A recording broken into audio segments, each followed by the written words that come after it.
Picture this. It's 1836. A young P.T. Barnum, not yet the world's greatest showman, mind you, is working as an assistant for a circus owner named Aaron Turner.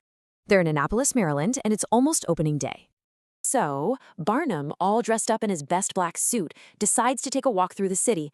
But then, something strange starts to happen. A few people begin following him. Then, a few more. Before he knows it, a small crowd has ballooned into a big, agitated mob, just shadowing his every move. And then, all of a sudden, a man points a finger and screams, accusing Barnum of being a notorious local murderer. That accusation, it was like lighting a fuse. The mob just descends on him, beating him, tearing his suit to shreds. He barely, and I mean barely, manages to convince them to follow him back to the circus to prove who he is. When they get there, his boss, Turner, just laughs. He tells the crowd it was all a big joke. Later, he explains to a completely furious Barnum that he was the one who started the rumor. He apparently said, "My dear Barnum, remember one thing. For success, we need only one thing: notoriety." And you know what? Turner was right. After that whole incident, every single show in Annapolis was sold out. That wild story isn't just some historical curiosity. Oh no, it's a masterclass in a principle that P.T. Barnum would use for the rest of his life. And it perfectly sets the stage for what we're breaking down today, the unapologetic and, often controversial sixth law from Robert Greene's The 48 Laws of Power. The law itself is pretty simple in its command, but it's incredibly profound in what it implies. It's law number 6, court attention. So here's the crucial point. Everything, and I mean everything, is judged by its appearance. In the game of power, if you're not seen, you might as well not exist. You absolutely have to make yourself a magnet for attention. You have to stand out and refuse to get buried in the blandness of the crowd. And this is where the law gets really provocative. It actually argues that it's better to be attacked, to be slandered, to have people talking trash about you, than to be completely ignored. See, any kind of attention, whether it's good or bad, is a foothold on the ladder of power. Being anonymous, that's failure. Okay, so how does this actually work in the real world? Let's take a look at how some of history's greatest figures, starting with Barnum himself, turned this controversial law into a total art form. Barnum was a genius at manufacturing curiosity from literally nothing. Take the Brick Man stunt. After opening his museum in New York, he hired a beggar for this really bizarre task, to just methodically lay down bricks in a specific pattern on the street, leading right to the museum, all without saying a single word. This strange, silent performance drew huge crowds, right? Everyone was desperate to figure out the puzzle. And where did that quest for answers lead them? You guessed it, straight to Barnum's ticket counter. He did it again with Joyce Haith, advertising her as George Washington's 161-year-old nurse.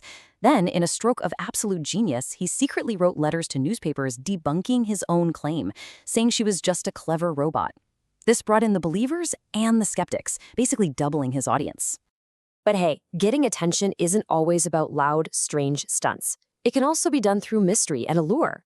Let's head over to 1905 Paris, where a new sensation appeared, an enigmatic dancer from the East named Mata Hari. You see, she crafted this irresistible myth. She was a sacred dancer from India, revealing ancient holy rituals to the West. The reality?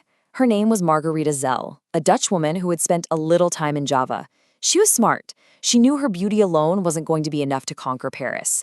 So she wrapped herself in a veil of mystery that was just way more captivating than the plain old truth. People were mesmerized, not just by her dance, but by the enigma itself. Okay, so we've seen how to get attention for yourself, but this law has another, much darker side, using attention as a weapon by actively denying it to your rivals. This brings us to 1915. A Nobel Prize in Physics was about to be awarded jointly to two absolute titans of invention, the world-famous Thomas Edison and the brilliant rising star Nikola Tesla. Now, Edison understood this game perfectly. He was already the sun in the scientific sky. Sharing the world's most prestigious award with Tesla would instantly lift his rival up to his level. So what did Edison do? He refused the prize. By rejecting it, he made sure Tesla couldn't get it either. The prize ended up going to two other physicists, and just like that, Tesla was denied a massive boost in public standing. Edison kept his top spot by starving his rival of attention. So does this centuries-old law still apply in our age of social media and going viral? Oh, absolutely. Let's step into today's arena and see how it all plays out. This slide shows a really fascinating contrast in modern strategy.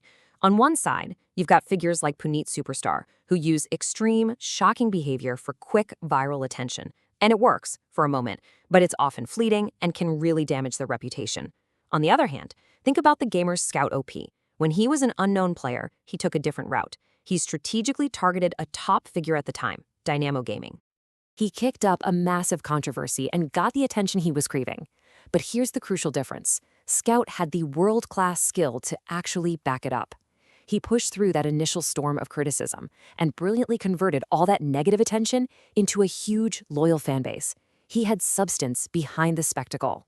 So as we start to wrap up this deep dive into a very dangerous law, what is the final rule of the game? We have to circle right back to that core philosophy. It's a brutal truth in the world of power. Being obscure is a death sentence. Being attacked at least means you're on the map, that you're a force to be reckoned with. But, and this is so critical, there is one massive warning. Your quest for attention has to seem effortless. Desperation is repellent. It screams weakness and neediness. You have to appear to be the calm center of the very storm you've intentionally created. And this brings us to the final, challenging thought from the source material. Power, it suggests, isn't some clean or noble pursuit. It's a fallen thing. It doesn't belong to the timid or the well-behaved. So the only question left is, do you have what it takes to descend with it and be the one to pick it back up?